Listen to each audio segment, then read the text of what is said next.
ماں اپنے دودھ پیتے بچے کو کبھی نہیں چھوڑ سکتی۔ غازہ میں بم برس رہا ہے، بارود برس رہا ہے، لیکن ماں اپنے بچے کو چھوڑ کے نہیں بھاگتی ہے، اپنے بچے کو اپنے آنچل میں اپنی گود میں لیے لیے ماں مر جاتی ہے مگر بچے کو نہیں چھوڑتی۔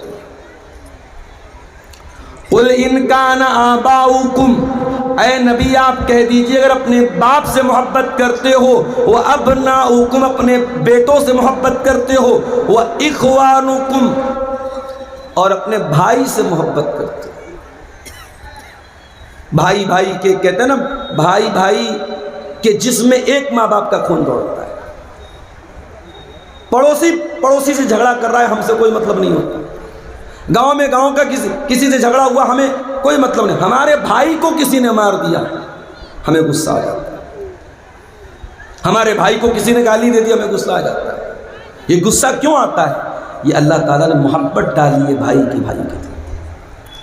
اگر تم اپنے بھائیوں سے محبت کرتے ہو، وَأَزْوَاجُكُمْ اور اگر تم اپنی بیویوں سے محبت کرتے ہو، شادی کے بعد شوہر اور بیوی کی محبت بھی بڑی انمول محبت ہے میرے بھائی۔ یہ وہ محبت نہیں ہے جو کسی ریسٹورنٹ میں، کسی پارک میں، کسی فیس بک اور واٹس ایپ کے چیٹنگ میں تیار ہوئی ہے۔ یہ محبت نکاح کے ذریعے تیار ہوئی ہے۔ یہ اللہ نے محبت ڈالی ہے، شوہر کے دل میں بیوی کی محبت، بیوی کے دل میں شوہر کی محبت۔ اور ایک بات بولوں، شوہر بیوی کے بیچ میں اگر محبت نہیں ہے تو یہ رشتہ نہیں چل سکتا۔ یہ رشتہ تبھی چلے گا جب ایک دوسرے کی محبت ہوگی۔ اگر محبت نہیں ہے تو مشین کی طرح یہ رشتہ چلے گا۔ شوہر آئے گا، اپنی ضرورت پوری کرے گا، بیوی اپنا حق ادا کرے گی، بس کام ختم۔ دل کا دل سے کوئی کنیکشن نہیں ہوگا جب تک دل میں محبت نہ ہو۔ بڑا پیارا رشتہ ہے میاں بیوی کا رشتہ۔ جانتے ہو اس رشتے کو اللہ نے لباس کہا ہے۔ قرآن کا دوسرا پارہ اٹھاؤ، ہن لباس لکم وانتم لباس لہن، تم اپنی بیویوں کے لیے لباس ہو اور تمہاری بیویاں تمہارے لیے لباس ہیں۔ یہ لباس کیوں کہا؟ تمہاری بیوی تمہارے لیے لباس ہے، لائک اے ڈریس۔ تمہاری بیوی تمہارے لیے ڈریس ہے، تمہاری بیوی تمہارے لیے ویسی ہے جیسے تمہارا کپڑا ہے۔ بھئی بیوی کا کپڑے سے کیا تعلق ہے؟ کپڑا ہمیشہ بدن کے ساتھ لگا رہتا ہے۔ آپ رات میں سوتے ہیں تو بھی بنیان اور لنگی کے ساتھ سوتے ہیں۔ بیوی شوہر کے لیے لباس ہے، شوہر بیوی کے لیے لباس ہے۔ دونوں ایک دوسرے کے ساتھ اٹیچڈ ہیں، ایک دوسرے سے سمبندھت ہیں، ایک دوسرے سے بدے ہوئے ہیں، دونوں الگ نہیں ہو سکتے۔ میں ابھی تقریر کرنے کے پہلے کپڑا چینج کرنا تھا، میں نے ڈاکٹر صاحب سے کہا تھوڑا کوئی کمرہ دے دیجئے، میں کپڑا چینج کروں۔ آدمی بھی کپڑا چینج کرتا ہے تو اکیلے میں چینج کرتا ہے، اور عورت تو کرتی۔ ہم کسی کے سامنے بغیر کپڑے کے رہنا پسند نہیں کرتے۔ کپڑا ہماری عزت پر پردہ ڈالتا ہے، کپڑا ہمارے عیب پر پردہ ڈالتا ہے۔ قرآن کیا کہہ رہا ہے؟ ہن لباس لکم وانتم لباس لہن، تمہاری بیویاں تمہارے لیے لباس ہیں، وہ تمہارے عیب کے اوپر پردہ ڈالتی ہیں اور تم اپنی بیویوں کے عیب پر پردہ ڈالتے ہو۔ اگر شوہر بیوی کے عیب پر پردہ نہ ڈالے اور بیوی شوہر کے عیب پر پردہ نہ ڈالے تو میاں بیوی ہونے کا کوئی مطلب نہیں۔ جو بیوی شوہر کی برائی کرے، تو شوہر بیوی کی برائی کرے، بیوی شوہر کی غیبت کرے، شوہر بیوی کی غیبت کرے، تو سمجھو وہ ایک دوسرے کے لباس نہیں ہیں۔ لباس تو پردہ ڈالتا ہے، لباس تو ایک دوسرے کے عیب کو چھپاتا ہے۔ اچھا، لباس کا ایک مقصد اور بھی ہے۔ میں تقریر کرنے کے لیے آتا ہوں، صدری پہنتا ہوں، بہت سارے علماء شیروانی پہنتے ہیں۔ بنگلہ دیش کے یا بنگال کے اکثر علماء جو آتے ہیں میں دیکھتا ہوں لمبا والا جبہ پہنتے ہیں۔ کیوں پہنتے ہیں بھائی؟ ہر آدمی کی اپنی ایک چوائس ہے، اور اسلام نے اسی لیے لباس میں کوئی لمیٹیشن نہیں رکھی، کوئی پابندی نہیں رکھی کہ آپ کرتا ہی پہنو، آپ جبہ ہی پہنو، آپ پینٹ شرٹ ہی پہنو۔ اسلام نے کچھ کنڈیشن بتائی۔ مرد کا کپڑا ٹخنے کے نیچے نہیں ہونا چاہیے، عورت کا کپڑا ٹخنے کے اوپر نہیں ہونا چاہیے، مرد اور عورت دونوں کا کپڑا اتنا ٹرانسپیرنٹ نہیں ہونا چاہیے کہ بدن نظر آئے، اتنا ٹائٹ نہیں ہونا چاہیے کہ بدن کے جو پارٹس آف باڈی ہیں، جو شریر کے انگ ہیں، وہ نظر آئیں؟ تو شرائط بتائی ہیں، لیکن اسلام نے کسی لباس کی پابندی نہیں کی ہے کہ یہی لباس آپ کو پہننا ہے۔ ہمارے مئو میں، بنارس میں لنگی چلتی ہے۔ مئو کے کتنے علماء مدراس گئے، حیدرآباد گئے، دنیا کے کونے کونے میں وہی لنگی پہن کے چلے گئے، ان کا لباس ہے، ان کی ڈریس ہے۔ تو لباس ہماری پہچان ہوتی ہے۔ اللہ فرما رہا ہن لباس لکم، تمہاری بیویاں تمہارا لباس ہیں۔ جس طریقے سے تم کپڑا پہن کر کے اپنے آپ کو سجاتے ہو، سنوارتے ہو، تم کپڑا پہن کر کے اپنے آپ کو سندر بناتے ہو، اپنے آپ کو اٹریکٹیو بناتے ہو، اپنے آپ کو آکرشک بناتے ہو، تمہاری بیویاں بھی تمہاری زندگی کو آکرشک بناتی ہیں، تمہاری زندگی کو سندر بناتی ہیں، اور تم ان کی زندگی کو سندر بناتے ہو۔ زندگی کی خوبصورتی ہے یہ رشتہ، اس لیے اللہ کہہ رہا ہے اگر تم اپنی بیوی سے محبت کرتے ہو، باپ ہو گیا، اولاد ہو گئی، بھائی ہو گیا، بیوی ہو گئی۔ اس کے بعد فرمایا وعشیرتکم، اور اگر تم اپنے خاندان سے، اپنی برادری سے، اپنے قبیلے سے محبت کرتے ہو۔ آپ کے یہاں شیرشاہ آبادی برادری ہے، بہت اچھا مجھے لگتا ہے جب میں یہ دیکھتا ہوں، ایک اتحاد ہے۔ ابھی کسی نیتا کے بارے میں نے سنا کہ انہوں نے شیرشاہ آبادی برادری کے بارے میں کچھ الٹا سیدھا بولا، ساری ایسوسیشن جو شیرشاہ آبادی ایسوسیشن ہے وہ کھڑی ہو گئی کہ نہیں صاحب غلط بولا گیا۔ ہونا چاہیے اپنی قوم کے لیے، اپنی برادری کے لیے یہ یونٹی ہونی چاہیے۔ جھارکھنڈ کے علاقوں میں جاتا ہوں، پاکڑ، صاحب گنج، گڈا کا علاقہ ایک طرف سے پورے انصاریوں کا علاقہ ہے، انصاری قوم ہے وہاں پہ۔ بنگال میں آپ چلے جائیں، وہاں بہت سارے لوگ اپنے نام کے ساتھ شیخ لکھتے ہیں، شیخ لوگوں کا علاقہ ہے۔ تو برادری کا ہونا کوئی خراب بات تو نہیں ہے۔ خراب بات کیا ہے؟ انسان اپنی برادری پر فخر کرے اور دوسری برادری کو حقیر سمجھے۔ اللہ نے فرمایا وعشیرتکم، اگر تمہیں اپنی برادری کے اوپر، اپنے خاندان کے اوپر اگر تمہیں محبت، تم اس سے محبت کرتے ہو تو کوئی مسئلہ نہیں، کوئی پرابلم نہیں ہے، کر سکتے ہو، خاندان اور برادری کی محبت میں چلے۔ اس کے بعد فرمایا وَأَمْوَالٌ اقْتَرَفْتُمُوهَا، اور وہ مال جس کو تم کما کر کے، محنت کر کے کماتے ہو، لاتے ہو، اگر تم اپنے مال سے محبت کرتے ہو تب بھی کوئی پرابلم نہیں ہے۔ یہ الگ بات ہے کہ محنت سے کمایا ہوا وہ مال ہمارا نوجوان جوئے میں جا کر کے برباد کر دیتا ہے، میٹا اوزون میں جا کے برباد کر دیتا ہے، کرپٹو کرنسی میں لے جا کے برباد کر دیتا ہے۔ ہمارے نوجوان کو کیا چاہیے؟ بیٹھے بٹھائے پیسہ چاہیے۔ کوئی کمپنی آتی ہے، صاحب 1 لاکھ روپیہ لگا تو ہر مہینے 15,000 دیں گے، ہمارا نوجوان جھٹ سے تیار ہو جاتا ہے۔ بیٹھے بٹھائے پیسہ کس کو برا لگتا ہے؟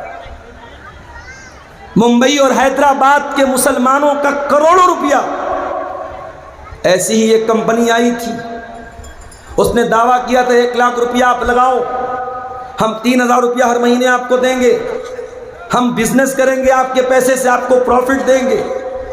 دنیا کا کون سا ایسا کاروبار ہے جس میں صرف پروفٹ ہوتا ہے میرے بھائی؟ کاروبار کا مطلب پروفٹ اور لاس دونوں ہوتا ہے۔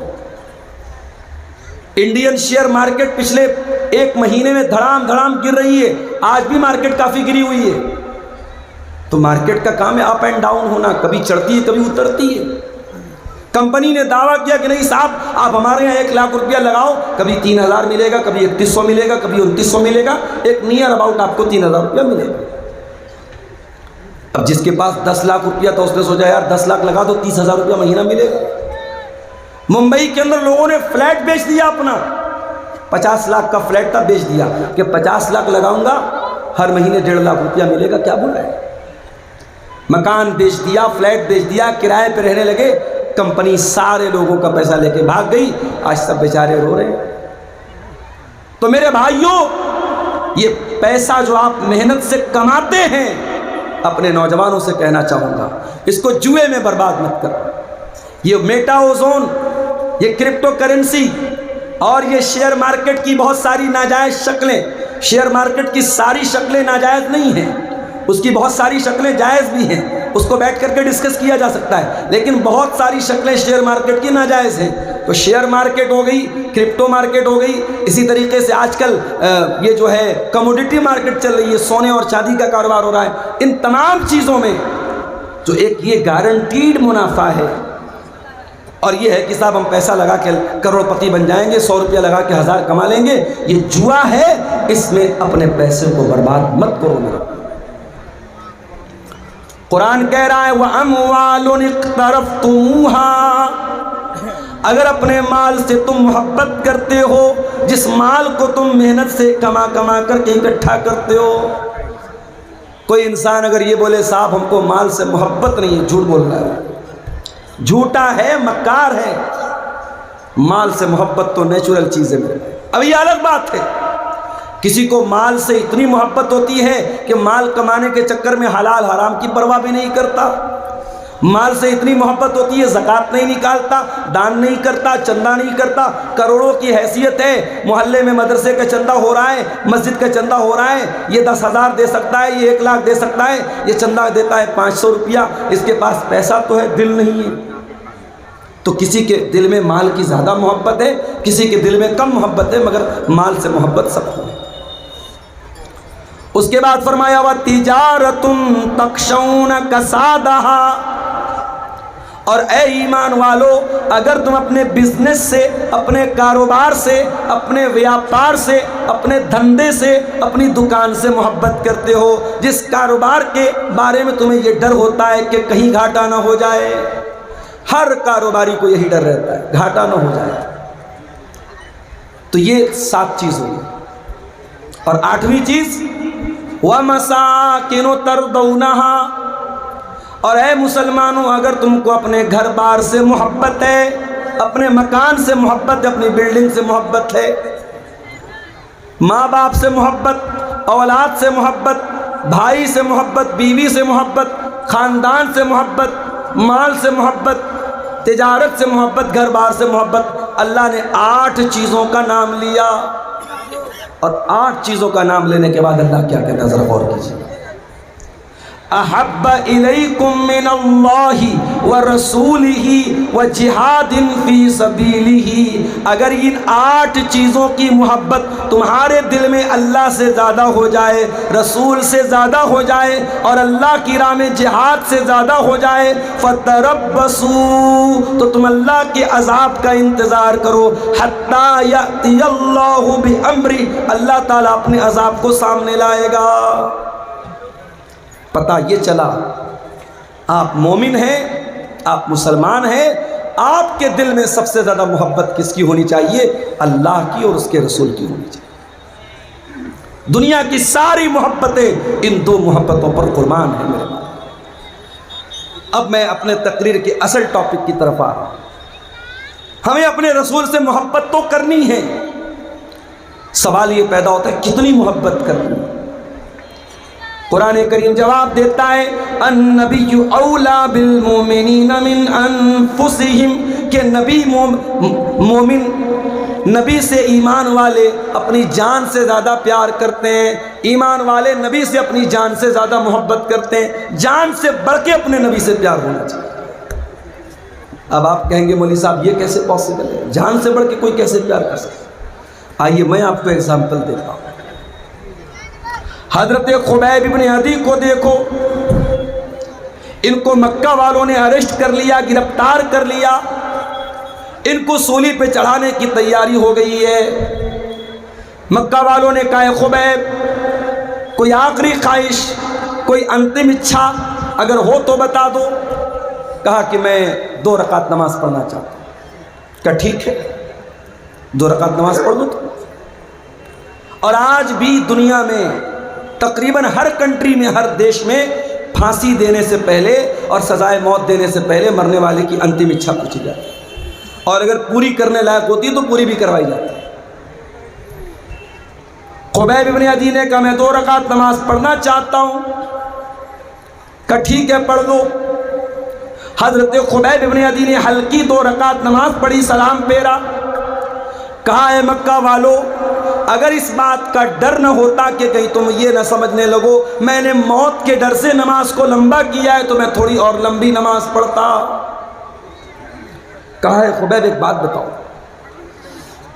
کیا تم یہ تصور کر سکتے ہو کہ ہم تمہیں چھوڑ دیں اور تمہاری جگہ تمہارے نبی کو سولی چڑھا دیں؟ نعوذ باللہ۔ اگر تم ایسی بات اپنے منہ سے نکال دو کہ اے لوگوں مجھے چھوڑ کر کے میرے نبی کو صلیب پر چڑھا دو تو اے خبیب ہم غور کر سکتے ہیں، ہم وچار کر سکتے ہیں کہ تمہیں چھوڑ دیں۔ میرے پیارے ساتھیوں، خبیب ابن عدی کو معلوم ہے تھوڑی دیر میں مجھے سولی پہ چڑھا دیا جائے گا، میری تکا بوٹی کر دی جائے گی، میرے بدن کے ٹکڑے ٹکڑے کر دیے جائیں گے۔ ایسے موقع پر خبیب کو آفر دیا جا رہا ہے تجھے کچھ نہیں کرنا ہے، بس زبان سے یہ کہنا ہے میری جگہ میرے نبی ہوتے تو ہم تمہیں چھوڑ سکتے ہیں، تو تم بتاؤ تمہاری کیا رائے ہے؟ خبیب بن عدی کہتے ہیں کہ اے ظالموں، تم میری جگہ میرے نبی کو سولی پہ چڑھانے کی بات کرتے ہو، میں تو یہ بھی گوارا نہیں کروں گا کہ میری جان بچ جائے اور میرے نبی کے پاؤں میں کانٹا بھی چبویا جائے۔ تم میری جگہ میرے نبی کو سولی پہ چڑھانے کی بات کر رہے ہو، ارے یہ تو بہت دور کی بات ہے۔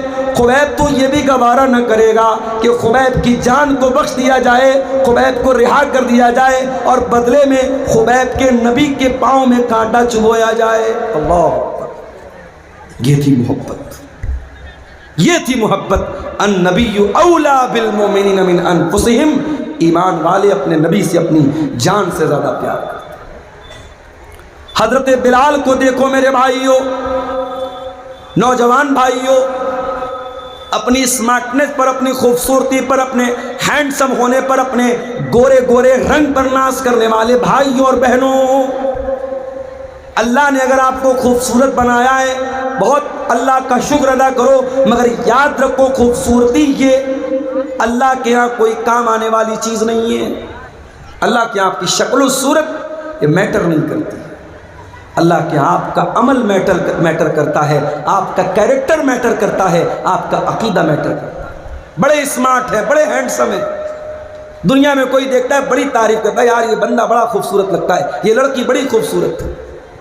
دنیا والوں کے کمپلیمنٹ حاصل کرنے کے لیے، دنیا والوں کی تعریف حاصل کرنے کے لیے اپنے گورے گورے رنگ پر ناز کرنے والوں، اپنی گوری چمڑی پر ناز کرنے والوں، بلال کوئی گورا تو نہ تھا، بلال کوئی ہینڈسم تو نہ تھا، بلال کوئی اسمارٹ تو نہ تھا، بلال کا رنگ کالا تھا، بلال حبشہ کے غلام تھے، ان کا مالک امیہ بن خلف ان کو عرب کی تپتی ہوئی ریت پر لٹاتا تھا اور کہتا تھا اے بلال ہم تمہیں چھوڑ دیں گے، بس ایک بار تم یہ کہہ دو اسلام کا انکار کر دو اور محمد کے دین کا انکار کر دو اور ہمارے 360 بتوں کی عبادت کا اقرار کر لو، اے بلال ہم تمہیں چھوڑ دیں گے۔ اے بلال تیرے ایمان کا کیا کہنا، تیری استقامت کا کیا کہنا، تیرے دل میں رسول کی محبت کا کیا کہنا۔ بلال اس تپتی ہوئی ریت پر لیٹے ہوئے ہیں، سینے پر گرم پتھر رکھا ہوا ہے، بلال کی سینے کی چربی عرب کی تپتی ہوئی ریت میں پگھل رہی ہے، مگر بلال کی زبان سے کیا نکلتا ہے؟ احد احد احد، نہیں نہیں اے امیہ بن خلف تو کان کھول کر کے سن لے، میں ایک اللہ کی توحید پر ایمان لا چکا ہوں، اب توحید سے کمپرومائز کرنے والا نہیں ہوں، اب توحید سے سمجھوتا کرنے والا نہیں ہوں۔ توحید سے بڑھ کے کچھ نہیں ہے میرے بھائی، منسٹر کا عہدہ بھی نہیں ہے، گاؤں کا پردھانی تو چھوڑ دو، ودھایک کی ودھایکی تو چھوڑ دو، سانسد کی سانسدی تو چھوڑ دو، منسٹر کی منسٹری اور بادشاہ کی بادشاہت یہ توحید سے بڑھ کے نہیں ہے۔ اتر پردیش کی ایک لیڈر کے بارے میں نے بولا اور کٹیہار کے ان یوٹیوبرز نے اس کا فوٹو لگا کر کے ڈال دیا، ہمارے کچھ ساتھیوں نے ہم پر اعتراض کر دیا آپ کو کیا حق پہنچتا ہے، ہماری قوم کی ایک لیڈر ہے، ایک لڑکی ہے، بہت اچھی لڑکی ہے، ہمیشہ دوپٹہ اپنے سر پہ رکھتی ہے اور پرمپرا کے ساتھ رہتی ہے، عزت کے ساتھ رہتی ہے، اگر وہ کسی عبادت خانے میں چلی گئی اور اس نے دو چار ان کی عبادت میں حصہ لے لیا تو آپ کو کیا ادھیکار پہنچتا ہے کہ آپ تقریر میں اس پر اعتراض کریں؟ میں نے کہا پہلی بات تو میں نے نام نہیں لیا تھا، میں نے نام نہیں لیا تھا، یہ یوٹیوبرز کی حرکت ہے، نام نہ لو یہ فوٹو چپکا دیں گے، تقریر کچھ رہے گی یہ اس پر تھمبنیل لگائیں گے، میاں بیوی شادی کے بعد کیسے ملیں ایک گندی سی تصویر لگا دیں گے اور میاں بیوی کیسے ملیں۔ اب ہمارا نوجوان اتسکتا وش اور اس میں یہ دیکھنے کے لیے کہ مولانا نے کیا بیان کیا ہے، جب اس کو سنے گا تو کہے گا کھودا پہاڑ نکلی چوہیا۔ یہ ہمارے یوٹیوبرز کی حرکت ہے، ان کو ویو حاصل کرنا ہے، کچھ بھی تھمنے لگا دیں گے، کچھ بھی اس پہ لگا دیں گے۔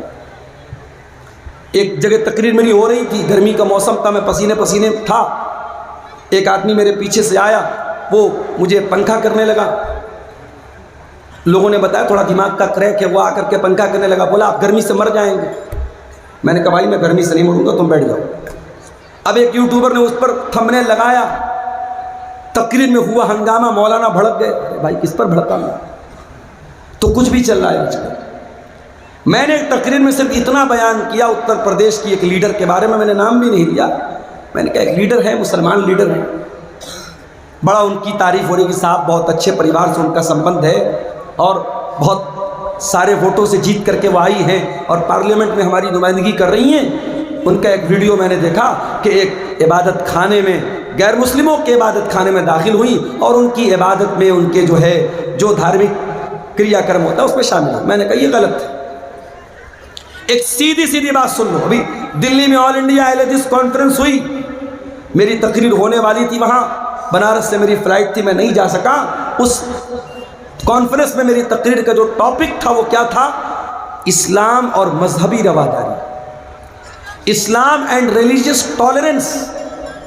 اسلام دوسرے کے مذہب کے بارے میں ہمیں اپنے اندر برداشت کا مادہ پیدا کرنے کا حکم دیتا ہے، یہ میرا ٹاپک تھا۔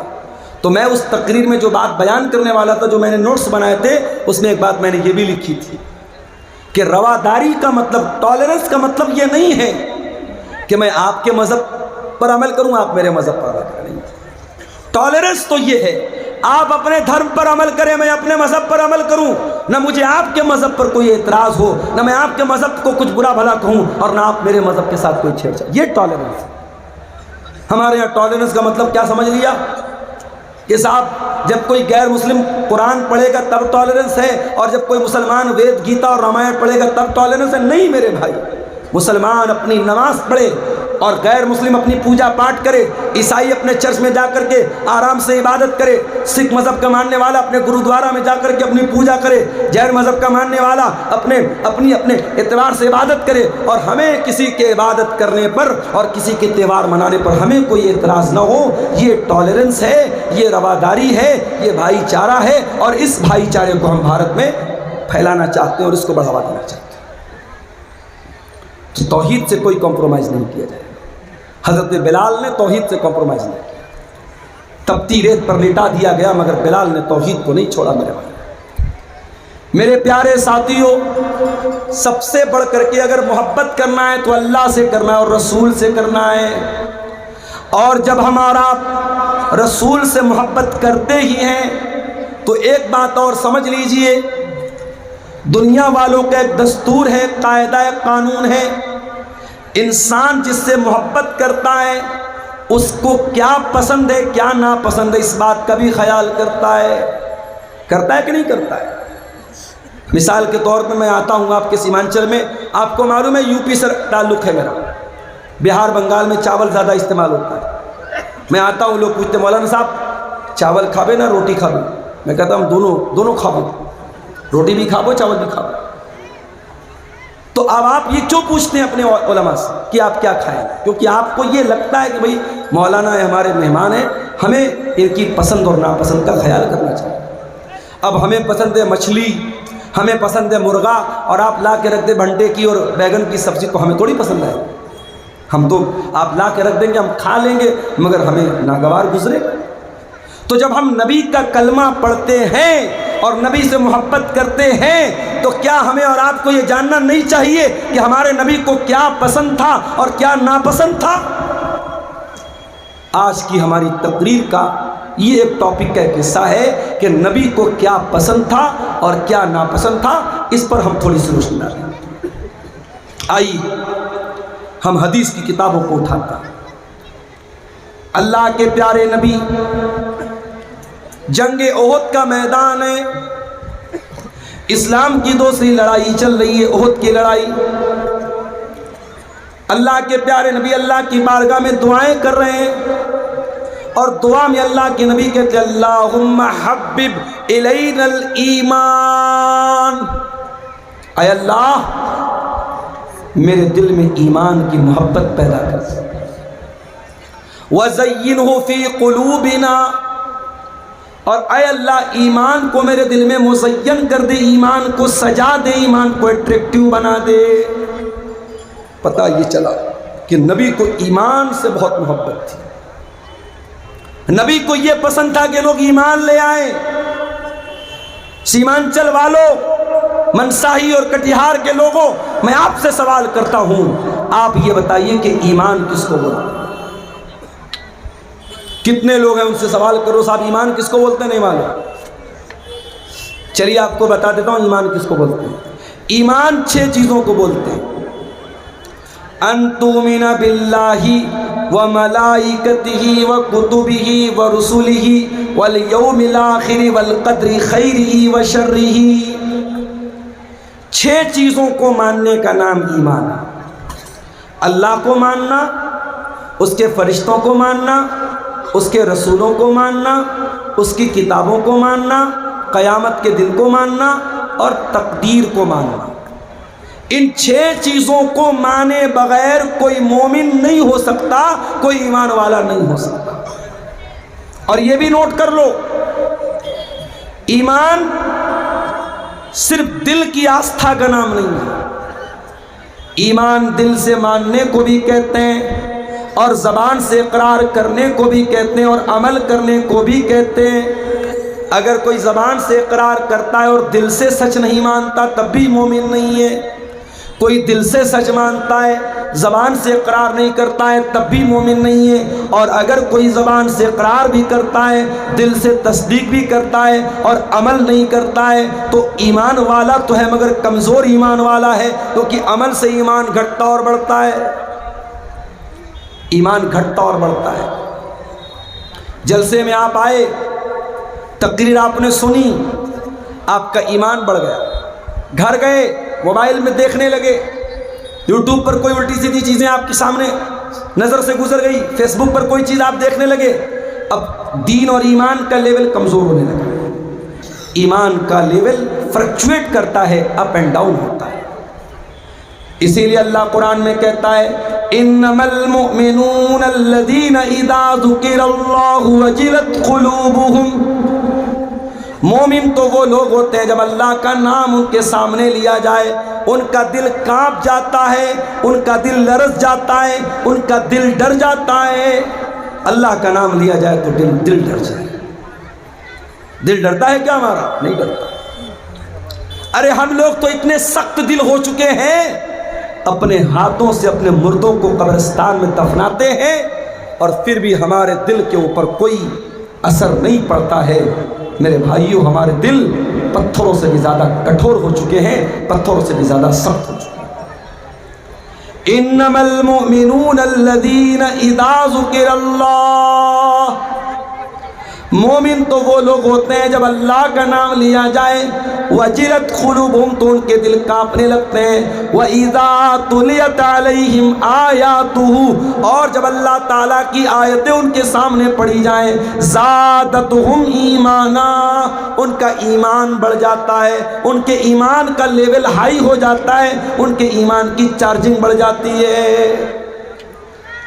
ایک بات پوچھوں آپ سے، اپنے نوجوانوں سے پوچھنا چاہوں، اپنے یوٹیوب کی ہسٹری ذرا چیک کر کے بتاؤ لاسٹ ٹائم آپ نے قرآن کی تلاوت کو کب سنا تھا؟ اپنا موبائل چیک کر کے بتاؤ آخری بار آپ نے قرآن کی تلاوت کب کی تھی اور قرآن کی تلاوت کو سنا کب تھا؟ میرے پیارے نوجوان ساتھیوں، آج ہمارے نوجوانوں کے موبائل پر گانے مل جائیں گے، میوزک مل جائے گا، بالی ووڈ کے سانگ مل جائیں گے، الٹی سیدھی چیزیں مل جائیں گی، اگر نہیں ملے گا تو قرآن نہیں ملے گا۔ میرے پیارے نوجوان بھائیوں، جس نبی سے آپ محبت کرتے ہیں، جس نبی کا کلمہ پڑھتے ہیں، اس نبی نے میوزک کی آواز کو کبھی اپنے کانوں میں آنے نہ دیا، اور وہ نبی قرآن کو پڑھا بھی کرتے تھے اور قرآن کو سنا بھی کرتے تھے۔ قرآن کو سنا کرو میرے بھائی۔ اور میں تو کبھی کبھی افریقہ کے جو قاری ہوتے ہیں ان کی تلاوت میں سنتا ہوں، بہت پیاری لگتی ہے۔ میں نے ایک تقریر میں ایک نام لیا تھا، ایک افریقن قاری ہیں، ان کا نام ہے صوفی عبدالرشید۔